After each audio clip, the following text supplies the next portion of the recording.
Hello students, कैसे हैं आप लोग। स्टूडेंट्स, कल हम लोगों ने मैट्रिक्स में देखा था कि मैट्रिक्स क्या होता है, उसका ऑर्डर क्या होता है।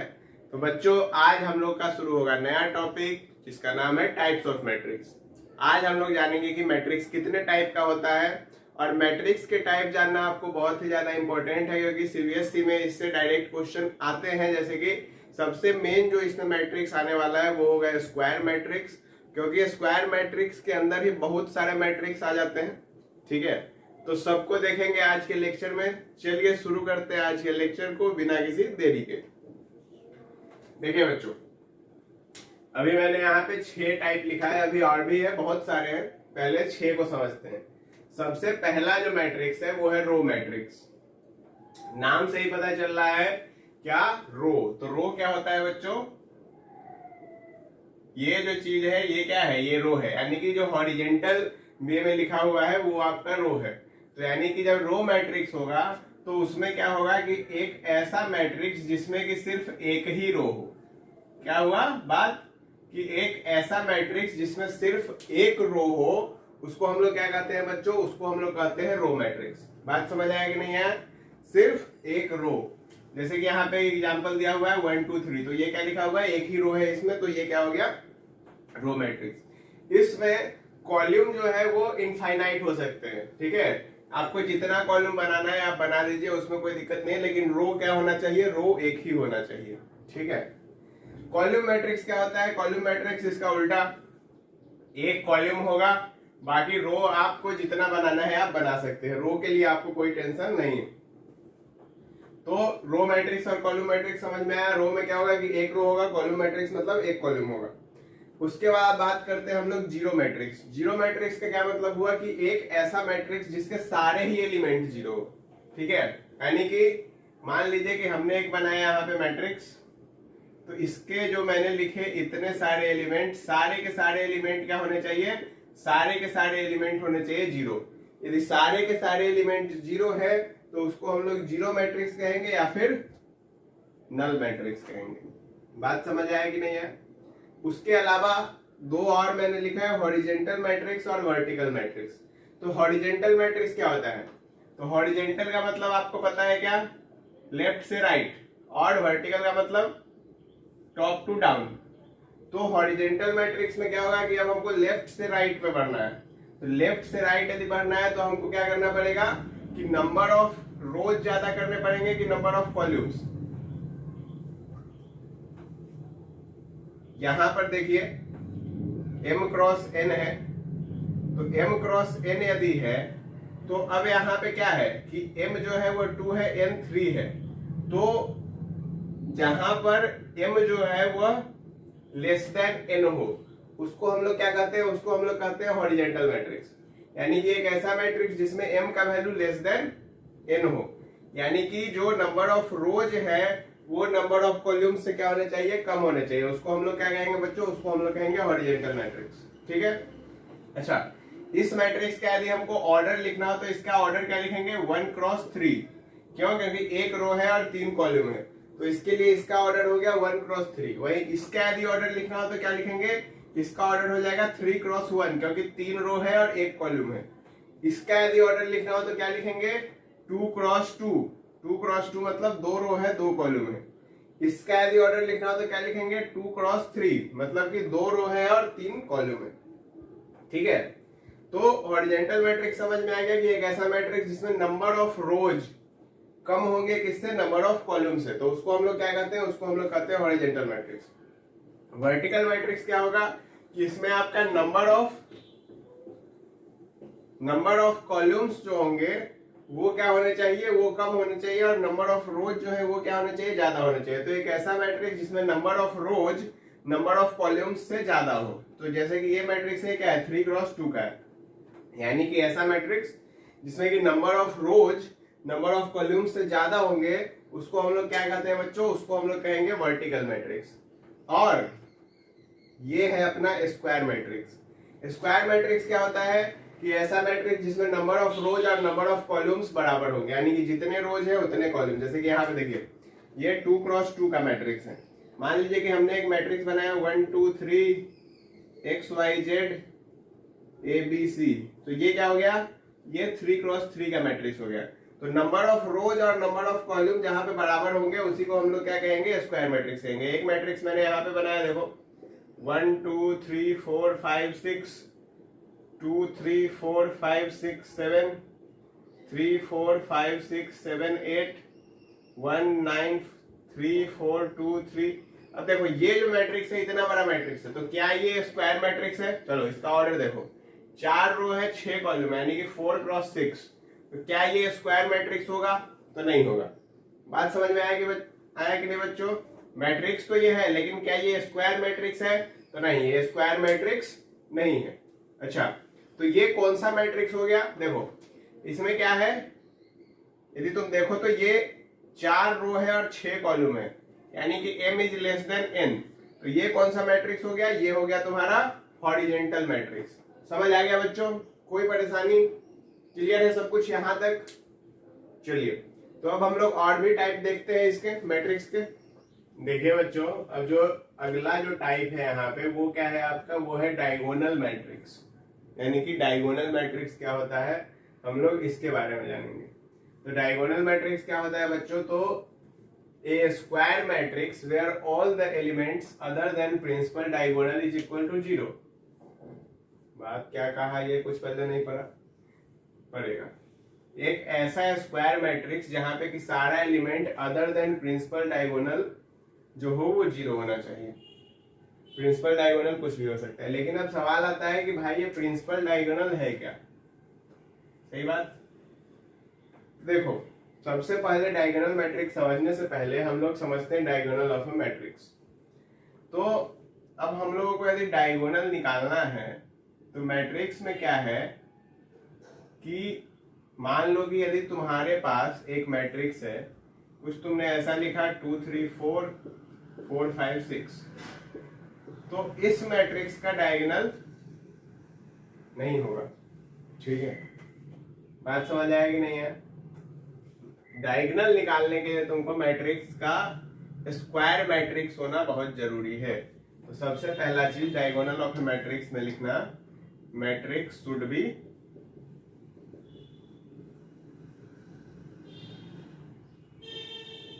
Square matrix.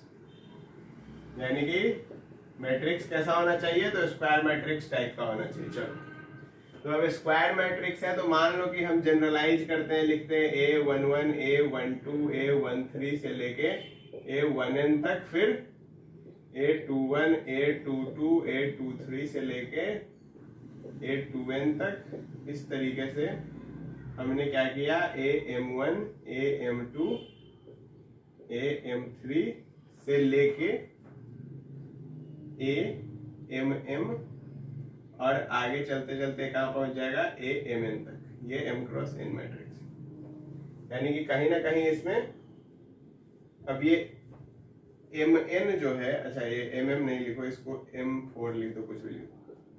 ये जो AMN है, तो तुमको ये बात अभी मैंने बताया, स्क्वायर मैट्रिक्स में पढ़ाया क्या कि भाई स्क्वायर मैट्रिक्स मतलब नंबर ऑफ रोज और नंबर ऑफ कॉलम बराबर होंगे, यानी कि ये जो M और N जो है वो आपस में बराबर होगा। बात सही है कि नहीं? सही है। यानी कि यदि ये M और N आपस में बराबर हैं, तो कहने का मतलब ये हुआ कि इसको हम लोग कुछ ऐसा भी लिख सकते हैं, AM इंटू M भी लिखा जा सकता है, या फिर N इंटू N भी लिखा जा सकता है। ठीक है, यानी कि ये N क्रॉस N मैट्रिक्स के फॉर्म में रिप्रेजेंट करेंगे। अब इसमें डायगोनल क्या होगा? तो डायगोनल वो होता है जो तुम्हारा कुछ इस प्रकार से, कहने का मतलब कि डायगोनल ऑफ ए मैट्रिक्स मतलब वेयर, या फिर ऐसे लिख लो इसको, element of matrix where I is equal to J। ठीक है, हम लोग जैसे AIJ से रिप्रेजेंट करते हैं, तो क्या होता है कि एक मैट्रिक्स यदि हम AIJ से रिप्रेजेंट कर रहे हैं, तो यदि I is equal to J है, ठीक है, यानी कि I is equal to J, यानी कि जो नंबर ऑफ रो का वैल्यू है वही नंबर ऑफ कॉलम का वैल्यू है। जैसे कि यहाँ पे पहला रो पहला कॉलम, दूसरा रो दूसरा कॉलम, ठीक है। वही क्या होना चाहिए, मतलब i इज इक्वल टू जे, यानी कि जब दोनों ही बराबर होंगे तो उसको हम लोग क्या कहते हैं, उसको हम लोग कहते हैं प्रिंसिपल डायगोनल। बात समझ में आया कि नहीं आया? तो मतलब कि यदि तुमको इस एग्जांपल से हम समझाएं कि इसमें क्या कर रहा है कि एक स्क्वायर मैट्रिक्स जहां पे all the elements other than principal diagonal is equal to 0, तो यहाँ पे जो इसको यदि हम लोग लिखते हैं, चलो इसको लिखते हैं, तो ये क्या हुआ, A11 A12 A13 A21 A22 A23 A31 A32 A33। तो इसका जो प्रिंसिपल डायगोनल हो गया वो क्या हो गया, ये हो गया। सही बात, क्यों? क्योंकि यही तीनों जगह तो i इज इक्वल टू जे है। बात सही है कि नहीं है? यानी कि यहाँ पे 1 है यानी कि i इज इक्वल टू जे हो गया, यहाँ पे 2 है यानी कि i इज इक्वल टू जे हो गया, यहाँ पे 3 है यानी कि i इज इक्वल टू जे हो गया। तो जहां जहां पे भी i इज इक्वल टू जे हो, वो क्या हो, वहां पे कुछ भी नंबर हो सकता है, उसके अलावा बाकी सब 0 होना चाहिए। उसको हम लोग क्या कहेंगे, उसको हम लोग कहेंगे डायगोनल मैट्रिक्स। यही बोल रहा है ये। फिर से पढ़ो definition. A square matrix where all the elements other than principal diagonal is equal to 0, यानी कि प्रिंसिपल डायगोनल के अलावा जितने भी एलिमेंट हैं सारे क्या होने चाहिए बच्चों, सारे होने चाहिए 0। जैसे देखो यहाँ पे सारा 0। क्लियर बात, कोई परेशानी इसमें? समझ आ गया? अब ये जो प्रिंसिपल डायगोनल है ये कुछ भी हो सकता है, कुछ भी हो सकता है। मतलब जैसे मैंने 2 3 4 लिख दिया यहाँ पे, ठीक है, होने को ये x square x cube x to the power 4 भी हो सकता है। मतलब कि जैसे हम लोग कोई भी नंबर, कोई भी फंक्शन, कुछ भी यहाँ पे एक्सप्रेशन यहाँ पे लिखा जा सकता है। बात समझ आ गया कि नहीं आ गया? अच्छा, उसके अलावा तुमको यदि मान लो कि नंबर ऑफ एलिमेंट्स पूछे प्रिंसिपल डायगोनल में, ठीक है, तो नंबर ऑफ एलिमेंट पूछे डायगोनल मैट्रिक्स में, तो नंबर ऑफ एलिमेंट कितने होंगे? Number of element m cross n, यानी कि जैसे कि 3 क्रॉस 3 का मैट्रिक्स है तो नंबर ऑफ एलिमेंट्स 9 ही होंगे। ऐसा नहीं होगा कि नंबर ऑफ एलिमेंट 3 हो जाएगा, नंबर ऑफ एलिमेंट 9 ही होगा, लेकिन इसको हम लोग बाकी जो सारा एलिमेंट होगा अदर देन प्रिंसिपल डायगोनल वो क्या होगा, 0 होगा। अच्छा, एक खास बात और डायगोनल मैट्रिक्स के बारे में। डायगोनल मैट्रिक्स को हम लोग ऐसे भी लिख सकते हैं, A is equal to diagonal 2 3 4। इस एग्जांपल में 2 3 4 है, मैंने भी वही लिया। A is equal to diagonal 2 3 4 कहने का मतलब ये हुआ कि डायगोनल वाले पोजीशन पे 2 3 4 लिखा हुआ है और बाकी सारा पोजीशन क्या है, 0 है। ठीक है, पहली बात तो ये डायगोनल लिख देने का मतलब ये डायगोनल मैट्रिक्स रिप्रेजेंट कर दिया। दूसरा बात, A is equal to diagonal 2 3 4 मतलब कि जो ये A है ये किसको रिप्रेजेंट कर रहा है, तो ये एक डायगोनल मैट्रिक्स को रिप्रेजेंट कर रहा है और उसके जो प्रिंसिपल डायगोनल पे एलिमेंट्स हैं वो क्या है, 2 है 3 है 4 है। अच्छा, और यदि 2 3 4 है तो इससे हमको ये भी पता चल गया कि यानी कि 3 प्रिंसिपल डायगोनल के एलिमेंट है, यानी कि मैट्रिक्स 3 क्रॉस 3 का होगा। ठीक है, यानी कि जितने डायगोनल में एलिमेंट होंगे उतना क्रॉस उतना, यानी कि मान लो कि यहाँ पे 4 एलिमेंट होते तो मैट्रिक्स हमारा कितने का होता, 4 क्रॉस 4 का। मान लो कि यहाँ पे 2 एलिमेंट होते तो मैट्रिक्स हमारा कितने का होता, 2 क्रॉस 2 का। जैसे यहां समझो, मान लो कि मैंने लिखा A इज इक्वल टू और डायगोनल 2 3। इसका क्या मतलब हुआ कि भाई डायगोनल वाला एलिमेंट जो है वो 2 3 है, बाकी सब 0 है। तो ये कौन सा मैट्रिक्स हो गया, 2 क्रॉस 2 का मैट्रिक्स हुआ। 2 3 4 था, तुमने देखा यहाँ पे ये 3 क्रॉस 3 का मैट्रिक्स है। इसी तरह यदि मान लो कि 2 3 4 5 आ जाए तो वो 4 क्रॉस 4 का मैट्रिक्स होगा। यानी कि डायगोनल मैट्रिक्स होने के लिए जो पहला कंडीशन है वो क्या है, स्क्वायर मैट्रिक्स होना चाहिए। कंडीशन याद रखो, पहला कंडीशन है कि स्क्वायर मैट्रिक्स होना चाहिए। दूसरा, प्रिंसिपल डायगोनल पर जितने भी एलिमेंट हैं वो छोड़ के बाकी सारे एलिमेंट 0 होने चाहिए। ठीक है, बात समझ में आ गया कि नहीं आ गया? और इसका ऑर्डर क्या होगा, तो जितने प्रिंसिपल डायगोनल के एलिमेंट होंगे उतना क्रॉस उतना इसका ऑर्डर होगा। ठीक है, चलो, तो डायगोनल ऑफ मैट्रिक्स और डायगोनल मैट्रिक्स दोनों हमको उम्मीद है समझ में आया होगा। अब बात करते हैं हम लोग स्केलर मैट्रिक्स के बारे में।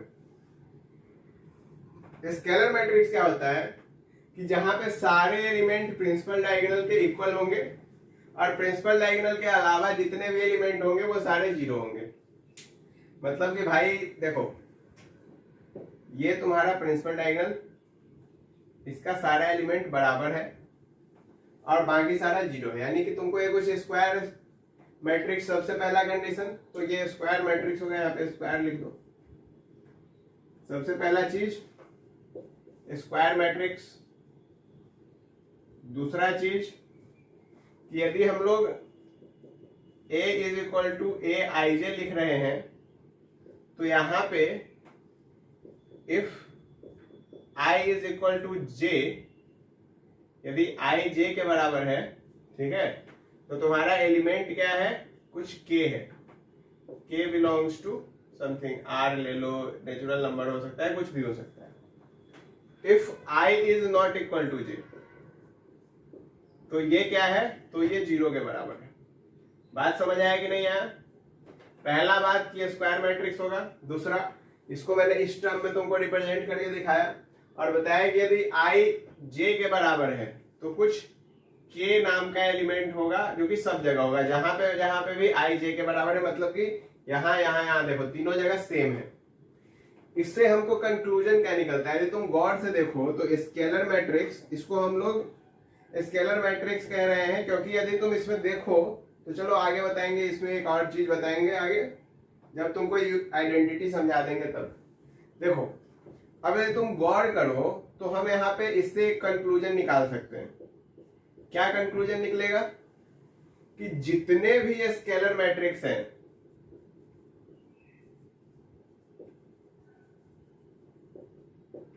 आर स्क्वायर मैट्रिक्स तो है ही, लेकिन डायगोनल मैट्रिक्स भी होंगे।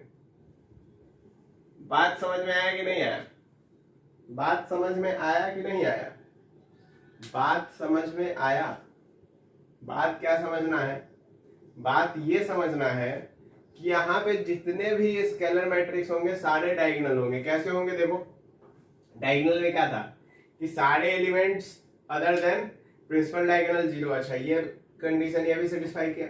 इसमें कहा कि तुमको प्रिंसिपल डायगोनल के एलिमेंट को छोड़ के बाकी सारा जीरो होना। इसमें कहा कि प्रिंसिपल डायगोनल के एलिमेंट को छोड़ के बाकी सारा जीरो होना। सेटिस्फाइड।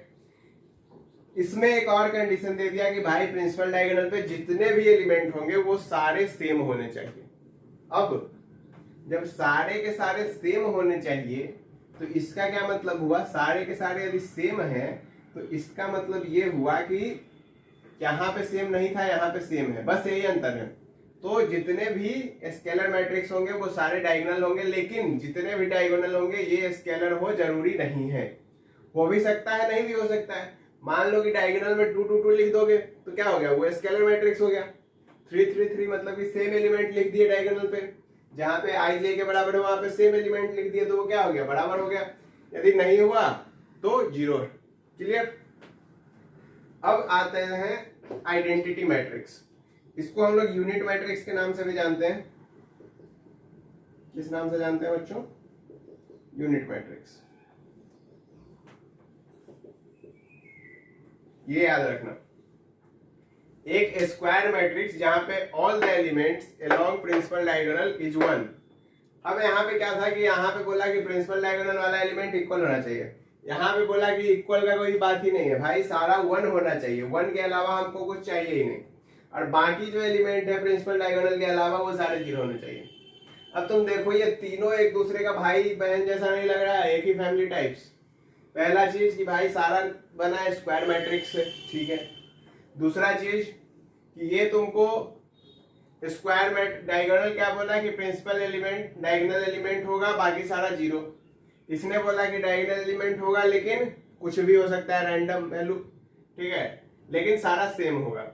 इसने बोला कि प्रिंसिपल डायगोनल एलिमेंट के अलावा सारा जीरो होगा, लेकिन जो हमारा प्रिंसिपल डायगोनल होगा वो भी हम ही फिक्स करेंगे, और वो हमारा क्या होगा, वो हमारा 1 होगा। 1 के अलावा प्रिंसिपल डायगोनल में और कुछ नहीं आएगा, ठीक है।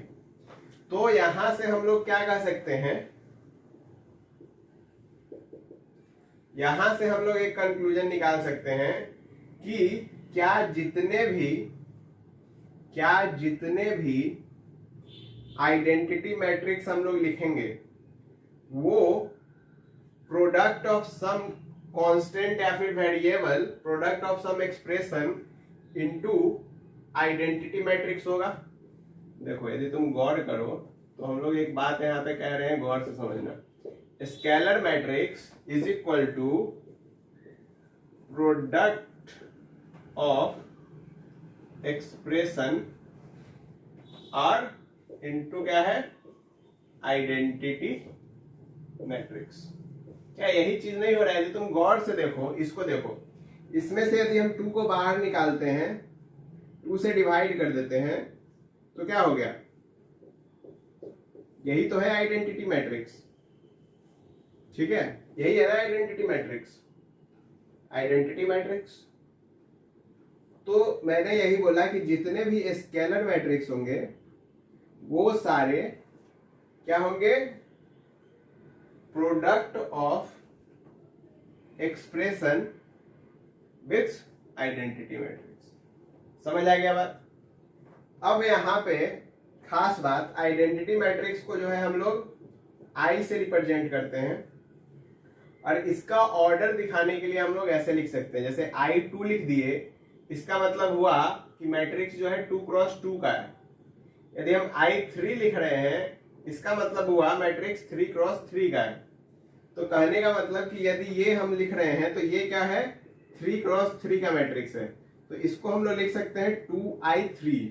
2I3 कहने का मतलब ये हो गया कि 2 से गुना करवा दो और I3 लिख दो, 2 से गुना करवा दो। जो मैट्रिक्स बन रहा है वो हमारा स्केलर मैट्रिक्स है। तो मुझे उम्मीद है कि तुमको diagonal matrix, diagonal of matrix, scalar matrix और आइडेंटिटी मैट्रिक्स समझ में आया होगा अभी तक, ठीक है? अब हम लोग कुछ बचे खुचे जो 3-4 है, जैसे अपर ट्रायंगुलर, लोअर ट्रायंगुलर, इन सब मैट्रिक्स के बारे में देखेंगे, ठीक है? तो चलिए अब उसको देखते हैं। देखिए बच्चों, अब हम लोग बात करने वाले हैं लोअर ट्रायंगुलर मैट्रिक्स के बारे में। लोअर ट्रायंगुलर मैट्रिक्स क्या होता है कि एक ऐसा स्क्वायर मैट्रिक्स जहां पे कि सारे एलिमेंट्स प्रिंसिपल डायगोनल के ऊपर के क्या है, above principal diagonal is equal to 0। यानी कि आपका जो प्रिंसिपल डायगोनल है, ये आपका प्रिंसिपल डायगोनल है, इसके ऊपर का सारा एलिमेंट यदि 0 है तो उसको क्या कहा जाता है? उसको कहा जाता है लोअर ट्रायंगुलर मैट्रिक्स। मतलब कि उसके लोअर पार्ट में ही एलिमेंट होंगे, ठीक है? जैसे कि मान लीजिए कि आपका एक फिगर है, ठीक है? इसको मैंने बांट दिया 2 ट्रायंगल में, तो ये हो गया क्या? ये हो गया अपर ट्रायंगल, ये हो गया लोअर ट्रायंगल, ठीक है? अब इसको लोअर ट्रायंगल हम लोग तब कहेंगे जबकि इधर का सारा एलिमेंट यदि 0 के बराबर हो जाए तो ये हमारा लोअर ट्रायंगल है। क्यों? क्योंकि इसी पार्ट में हमको एलिमेंट का वैल्यू पता है, इधर सारे 0 है, ठीक है?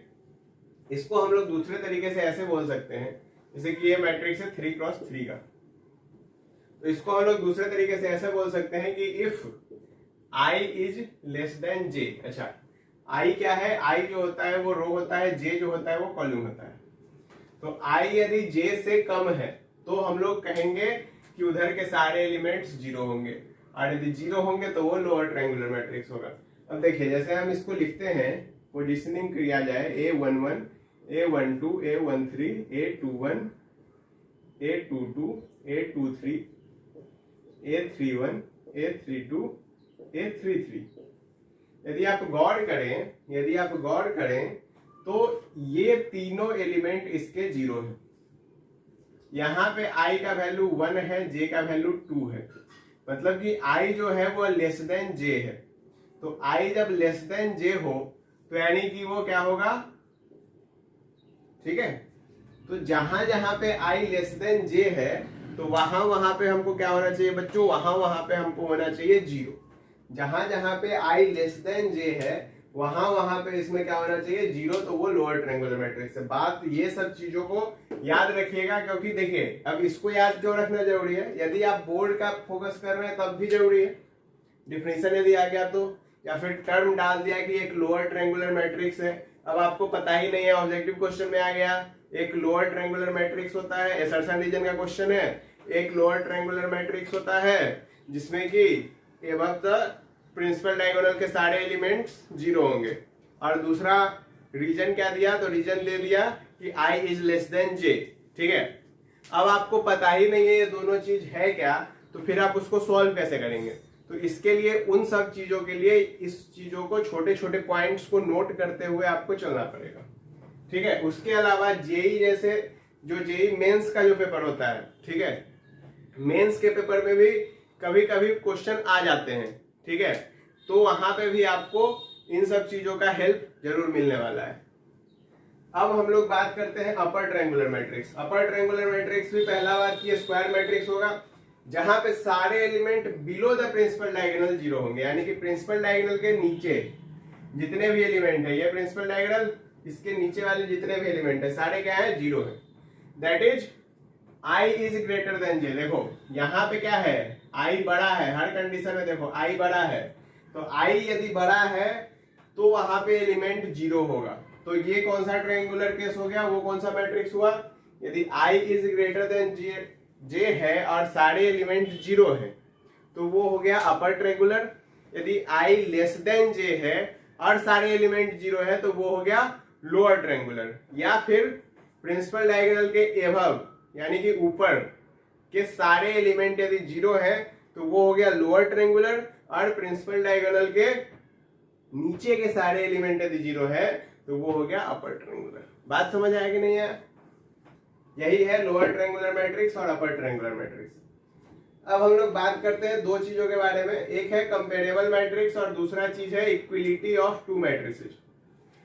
कंपेरेबल मैट्रिक्स का क्या मतलब हुआ कि दो मैट्रिक्स ऐसे होने चाहिए जिसमें कि सेम नंबर ऑफ रोज और सेम नंबर ऑफ कॉलम्स होने चाहिए। मैंने यहाँ पे स्क्वायर मैट्रिक्स का एग्जांपल लिया है, आप रेक्टेंगुलर मैट्रिक्स का भी एग्जांपल ले सकते हैं। रेक्टेंगुलर मैट्रिक्स मान लीजिए कि ये 2x3 का मैट्रिक्स है, 2 3 4 5 6 7, और ये ले लीजिए आप 4 7 8 9 XY। तो ये क्या हो गया? ये भी 2x3 का ही मैट्रिक्स है, तो दोनों क्या है? कंपेरेबल है, ठीक है, यानी कि दोनों को कंपेयर किया जा सकता है। ये तो हो गया कंपेरेबल मैट्रिक्स। लेकिन अब हम लोग बात करते हैं equality of matrix. Equality of matrix क्या हुआ कि दो मैट्रिक्स ए और बी को इक्वल कहा जाएगा यदि सारे एलिमेंट्स क्या होंगे? इक्वल होंगे। दो कंडीशन होता है इसमें।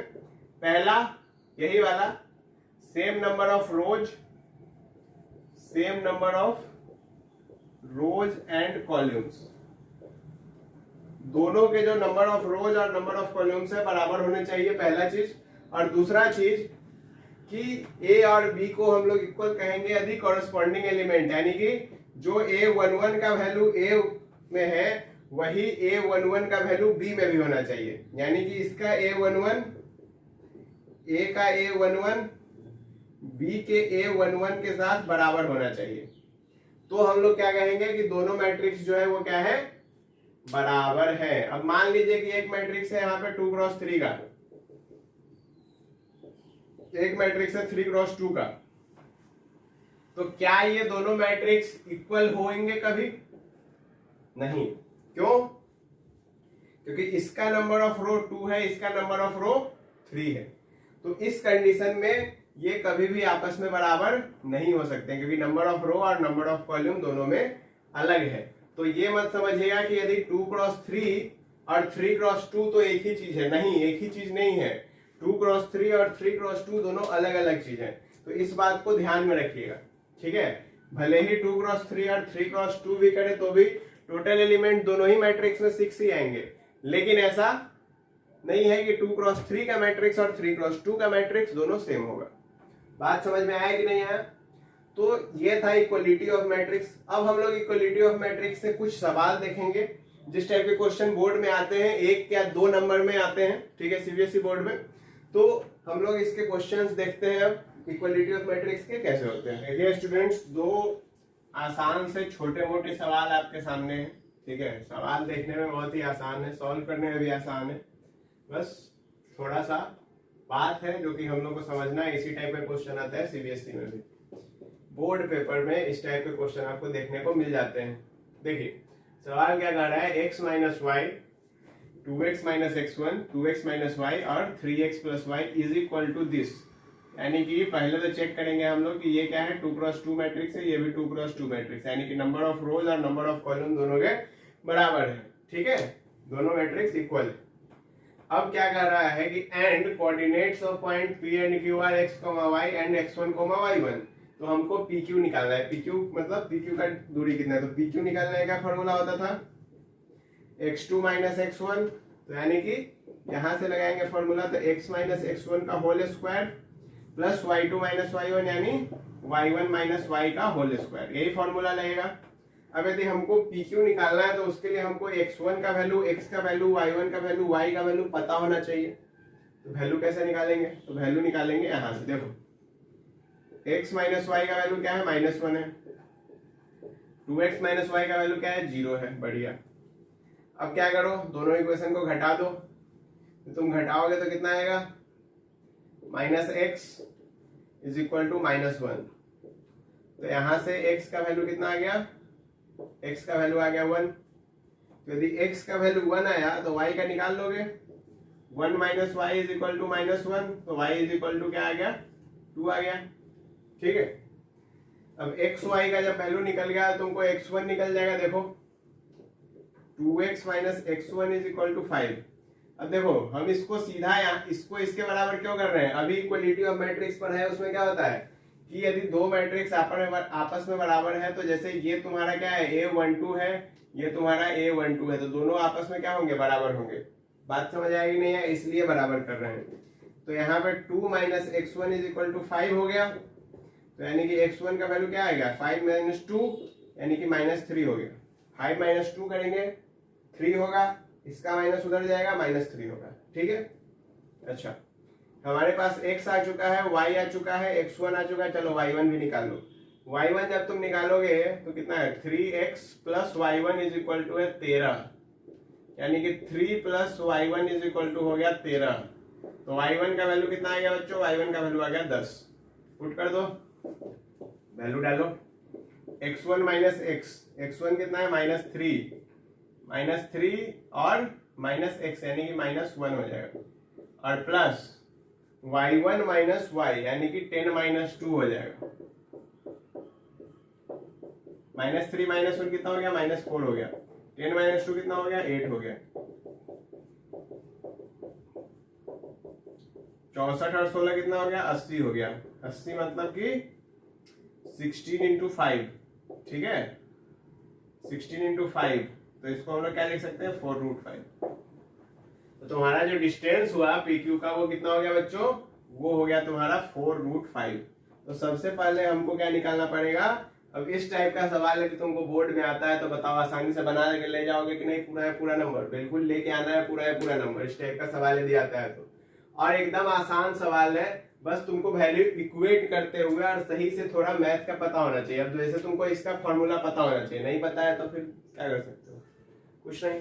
ठीक है, तो वो चीज देखिए, वैसे हम भी करवाएंगे। अभी जैसे तुमको ये लेक्चर जाएगा, इसके बाद टेलीग्राम ग्रुप पे तुमको डीपीपी मिलेगा, इसका डीपीपी मिलेगा, उसमें तुमको 10 क्वेश्चन होते हैं डीपीपी में। यदि बच्चों का डिमांड होगा तो मैं डीपीपी का क्वेश्चन और बढ़ा दूंगा, जैसे यदि कमेंट आते हैं तो उसके हिसाब से यदि डीपीपी के क्वेश्चन और चाहिए होंगे तो आप लोग मुझे कमेंट करेंगे, तो मैं डीपीपी के क्वेश्चन ज्यादा भी कर दूंगा 10 से। ठीक है, लेकिन अभी जो है करेंटली 10 क्वेश्चन पर डीपीपी आप लोग को जा रहा है। पहला लेक्चर जा चुका है, पहला डीपीपी भी जा चुका है। पहला लेक्चर यदि आपने नहीं देखा, आई बटन पे चेक करें। ठीक है, और पहला डीपीपी के लिए टेलीग्राम लिंक जाके देखें डिस्क्रिप्शन में, वहां से टेलीग्राम पे ज्वाइन करें और हर दिन का डीपीपी आप वहां पे सॉल्व करें। डीपीपी भी दिया हुआ है और साथ में उसका आंसर भी दिया हुआ है। और यदि किसी डीपीपी में डाउट होता है तो आप वहां पे कमेंट कर सकते हैं, मैं आपको पूरी तरह से समझाने की कोशिश करूंगा। ठीक है, चलिए अब देखिए, अब ये दूसरा क्वेश्चन क्या है, दूसरा क्वेश्चन है x plus y 3x square minus y square और 8, और वैल्यू दे रखा है। चलो सॉल्व करो, हमको ये निकालना है। तो सबसे पहले तो हमको x प्लस वाई का वैल्यू पता है 9, x square minus y square का वैल्यू पता है 27। अब देखो यहाँ पे x square minus y square का वैल्यू हमको पता है, यानी कि हम लोग इसको क्या कर सकते हैं, x minus y into x plus y लिख सकते हैं, और इसका वैल्यू दे दिया है 27। तो यहां से हम लोग x माइनस वाई और इसका वैल्यू हमको पता है x प्लस वाई का, इंटू 9 इज इक्वल टू 27 लिख सकते हैं। 9 3 या 27 होता है, तो x माइनस वाई का वैल्यू कितना आ गया, 3 आ गया। अब हमको x प्लस वाई पता है, x माइनस वाई पता है, पहला इक्वेशन। दूसरा इक्वेशन निकालो, x प्लस वाई 9 हो गया, x माइनस वाई 3 हो गया, ठीक है। y y मर गया तो 2x बराबर 12 हो गया, यानी कि x का वैल्यू 6 आया। यदि x का वैल्यू 6 आया है तो y का वैल्यू कितना आ जाएगा, 3 आ जाएगा, ठीक। 6 प्लस 3 ही 9 होगा ना, क्लियर बात। अब यहाँ पे हमको इसका वैल्यू निकालना है, निकालो 6 का स्क्वायर प्लस 3 का स्क्वायर, ठीक है, और 24/6 प्लस 24/3, बस। 6 का स्क्वायर 36, 3 का स्क्वायर 9, ये दोनों एक साथ ही था ना, तो ये हो गया एक साथ। और 24/6 कितना हो गया, 4 हो गया, और 24/3 कितना हो गया, 8 हो गया। 36 में 45 हो गया, 45 गुने 12 हो गया, 450 और 90 यानी कि 540 हो गया, ठीक है। तो इसका वैल्यू कितना आ गया बच्चों, 540 आ गया। तो मुझे उम्मीद है कि आपको ये दोनों ही क्वेश्चन बढ़िया से समझ में आए होंगे, कैसे हुए, क्या हुए। और इस टाइप के क्वेश्चन बोर्ड में आए हुए हैं प्रीवियस ईयर में, यदि आप प्रीवियस ईयर उठा के देखेंगे तो, ठीक है। मैं कोई रैंडम बात नहीं कर रहा हूं आपसे। तो आपको यदि कोई डाउट है तो आप प्रीवियस ईयर बेशक चेक कर लें। इस टाइप के क्वेश्चन 2 नंबर में आए हुए हैं, और जो टाइप ऑफ मैट्रिक्स है उससे असर्शन रीजन में भी क्वेश्चन आया हुआ है, और 2 नंबर या 1 नंबर वाले मार्क्स में भी उससे क्वेश्चन आए हुए हैं, ठीक है। तो आज का जो टॉपिक है बहुत इंपॉर्टेंट टॉपिक है, अच्छे से इसको पढ़ना है, समझना है, और डीपीपी का दिया हुआ क्वेश्चन आपको कंप्लीट करना है। तो चलिए मिलते हैं फिर हम लोग अगले लेक्चर में, और उसमें हम लोग क्या बात कर रहे होंगे, तो ऑपरेशन ऑफ मैट्रिक्स में।